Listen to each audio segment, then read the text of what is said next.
So tell me, how do you feel about spirits? Because in the middle of this pandemic, with plenty of time on our hands during lockdown, I'm really curious what you think about alcohol. Hmm. Okay, well, when you say the word spirits, I think of like ghosts or like essences or non-corporeal beings.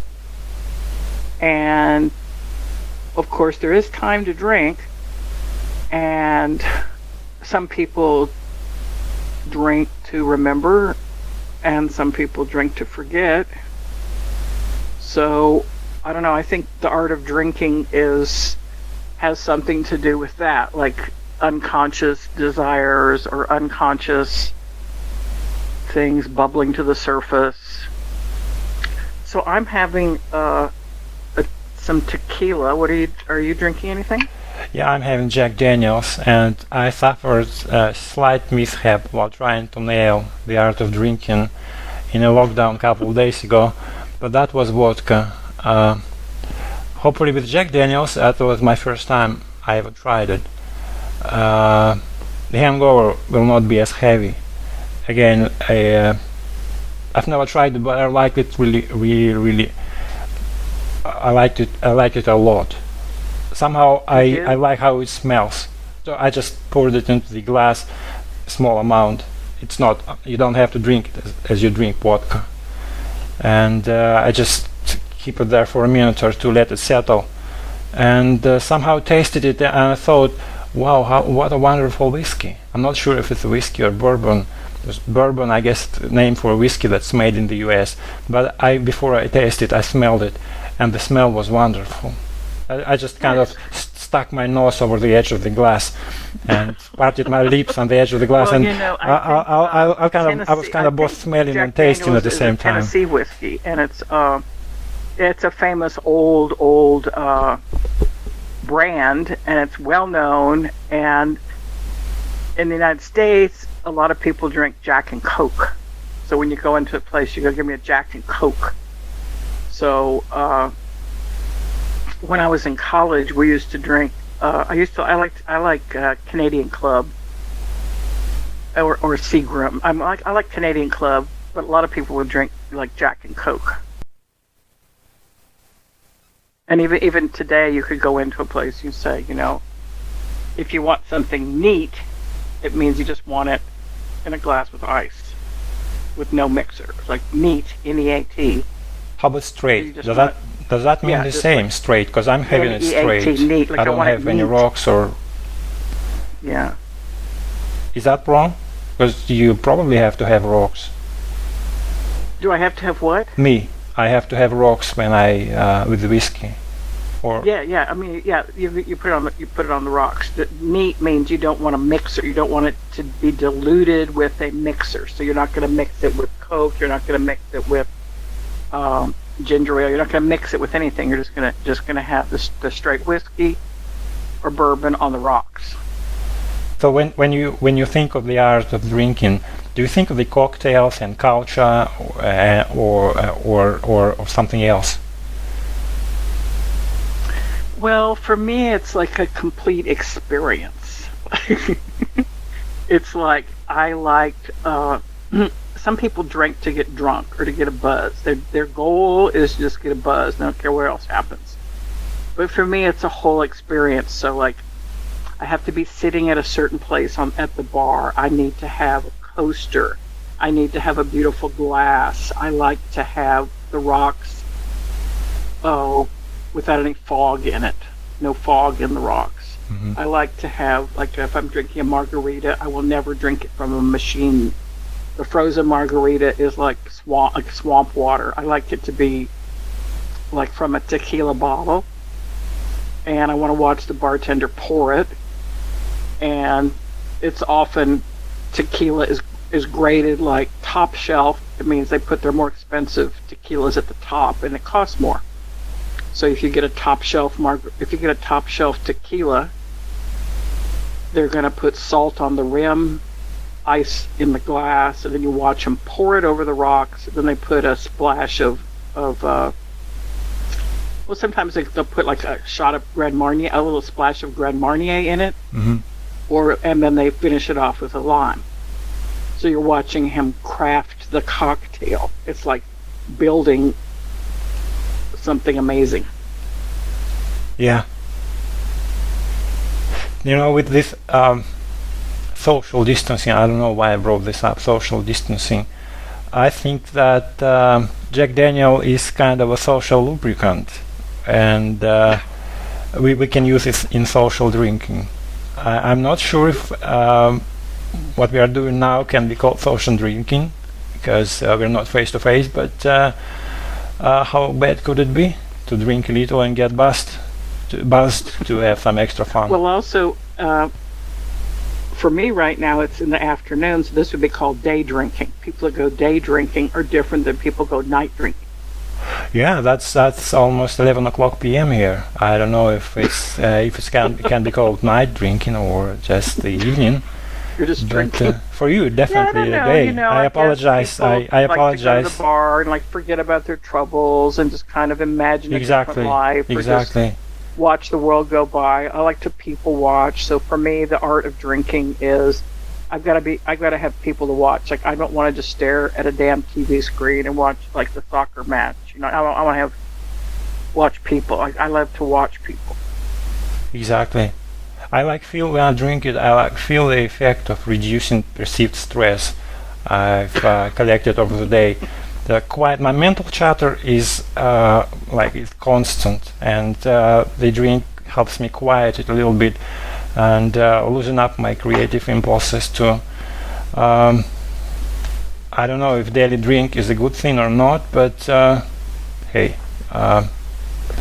you have to have Well, the thing moderation and is, everything. like they say, all things in moderation. Exactly. Some of the Exactly. different Like I was gonna say philosophers have moderation. talked about, like the Eastern philosophers talk about moderation, or the Greeks talk about the golden mean, like the be moderate. Like the Stoics say, Like just don't try to Stoics, get overly like anything. Seneca. But the thing is, Who was- if who you're was- if you're very wound up, you might need to drink more. Like I think it has to do with the person. Like some people can drink a lot and still talk and be interesting, and some people can have like 2 drinks and just sound stupid. So- Exactly. I was never successful with moderation. I'm not sure about you. I'm an all or nothing kind of drinker. I wish I could moderate, but I can't. Can you? With moderation. Can you Well, moderate? I'm kind of a control freak, so I have to always know what's going on. So I don't really let myself really get too crazy. Like I have to know what's going on. I have to know how I'm getting home and where the door is and what's going on around me. So I'm very hyper vigilant. I'm always like scanning. I'm always scanning. You know what scanning is? No. Okay, like some people go into a bar and they sit there, they order their drink, and they're staring at their drink, or maybe they're watching the waitress and they're staring at their drink. They're just it's just about them and their drink. But like scanning means your eyes are going around the room, seeing what's happening, who's coming in, who's leaving, what's happening in that corner, what happened over here, what are they doing. So like I'm always like my brain is still working even when I'm drinking. I lived in England. I'm not sure if you've been in London, and my understanding of responsible drinking comes from there. How is it? It was absolutely fine to have drink a few times a week, and but if you're getting drunk almost every day, well, there's a problem. But I remember when working in the city, the pubs down there was always packed. Yeah. Yeah, I'm not sure how the situation is now, because I've read a few years ago. I've read they closed them, or they prohibited smoking inside, and just some people just stopped going. But it was in 2002 or 2004. I remember everything was different. So when were you there? 2004? 2000, I don't remember. Yeah, around 2004, I guess. 2002, 2004. Yeah, I worked. I just remember that St. Paul's Cathedral, just in the city of London. My window overlooked the St. Paul's Cathedral. It's a Catholic church. I don't know if you ever heard about it. It's it's famous. Yeah, it's famous, and my window overlooked that the cross and the one of the on the top of the building, and it's a Catholic church, but I somehow felt like there is no difference between Catholic or Orthodox, because well, again, maybe it's just me. Some people don't think. Yeah, it's basically this. It's basically the same stuff. It may be a few different. If we the hands are like this, or the priest is wearing a certain kind of cloak, or maybe the icons are different, but it's pretty much the same thing. And if you think about like the different stories in the Bible or in the stories of wisdom books, like the life of Siddhartha before he became the Buddha. Siddhartha was a wealthy son of a wealthy man, but he'd never experienced any suffering or reality. So he leaves the palace and goes into the world, and he eats and drinks and visits with people to see what life is all about. And then in the story of Jesus, he leaves his father's kingdom, which is God the Father, supposedly like up in heaven, and he becomes incarnate in the world, and he walks around and he hangs out with tax collectors and prostitutes and beggars and sinners, and he spends time eating with them and drinking with them, and then this, that, and the other happen. But a lot of the stories of wisdom books take place with people eating and drinking together. And so it seems to me like eating and drinking in this kind of communal setting is part of our human nature. So going to the bars or going to the clubs or going to shoot pool, I think we're social creatures. It's funny you mentioned the Bible, because I remember a quote, I'm not sure if it's verbatim, but drink no water, use a little whiskey for thy stomach's sake, and thine often infirmities. I'm not sure what infirmities is. But it sounds great. Whenever I hear the word sign. It's not the Bible, but say it again. The Bible? Drink no water. Drink no longer water, but use a little whiskey for thy stomach's sake, and thine often infirmities. Thy and thine, it's such sort of a Bible words. I often see them when someone refers to the Bible. It like mean yours. When I say yours, right. Thy, that mean yours. I don't know what they say like that. Probably religious people. Mm. Well, I guess like the idea is that like a little drinking is good to ward off what ails you. Absolutely. And also, like if you think about when people they're going to take a shot. Like I went to this like New Year's Eve. I think is probably kind of sort of a universal celebration around the world, and people gather with families or friends or big parties, and they have a drink or they lift their glass to the new year, hoping that the new year will bring health or happiness or something. And I just remember one year I was up at this place with a couple friends, and I don't like to mix drinks. If I'm going to drink tequila, I stick with tequila all night. If I'm going to drink bourbon, I stick with bourbon. Like some people, they'll drink tequila and bourbon and just they'll have Long Island iced tea, and then they'll do a shot of Fireball. Like they just mix it all up. That's just going to make you puke. But like I usually stick with one thing. So I think I was just drinking Jameson, which is another whiskey. I know. I know. I've seen it a lot. I was gonna buy it, but I somehow decided to buy Jack Daniels. Okay, well, in another future podcast, we'll do it. You can drink Jameson. Absolutely, but I'm in love with Jack. I absolutely love it. The thing is, like, people like to raise their glass to celebrate a new year. So I think that that part of the art of drinking is celebration. Celebrating being together, celebrating the old is finished. We're going to have like maybe a tabula rasa. Maybe we're going to get a new year. I don't know. How do you usually feel at New Year's? Do you feel like you're starting over, or same old, somehow same old? New Year is kind of heavy on me. I'm not sure about other people, but I don't feel like that happiness one should feel. Somehow Christmas is more or less close to my heart. I don't know why. I've never been raised as a Catholic or a religious person, but New Year's looks some sort of artificial to me. But Christmas is not. Christmas is very sincere. I don't know again. Maybe it's just me. But Well, yeah. I was born in the Soviet Union and lived there, never left the country, basically only 2 times in London and in New York. But again, Christmas somehow is close to my heart.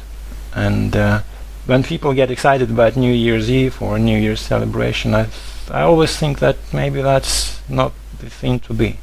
Again, maybe it's just me. I'm sorry if that's not what you think. I mean, to me, it's like, oh my gosh, another year went by, and I'm still working on the same themes. Like I think I have some same life themes that I'm always working on, and I have this noble idea that I'm going to just get on top of them. I'm going to figure it out. I'm going to solve these problems. Then another year goes by. It's like, wow, same themes I'm working on. But I don't know. I had gone to this New Year's event, and that they serve free champagne at this place. So I just took a glass. I wasn't even going to drink it because I think I've been drinking Jameson and ginger ale.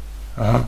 And then some other people were on another part of the room, and I was just hanging around some other people. Everybody was like all mashed together. So somebody said they're going to buy shots for everyone. And this guy asked me, what did I want? I go, okay, well, just give me a tequila shot, because if I can drink Patron, I'm not going to get a hangover the next day if I drink like real liquor, not stupid stuff.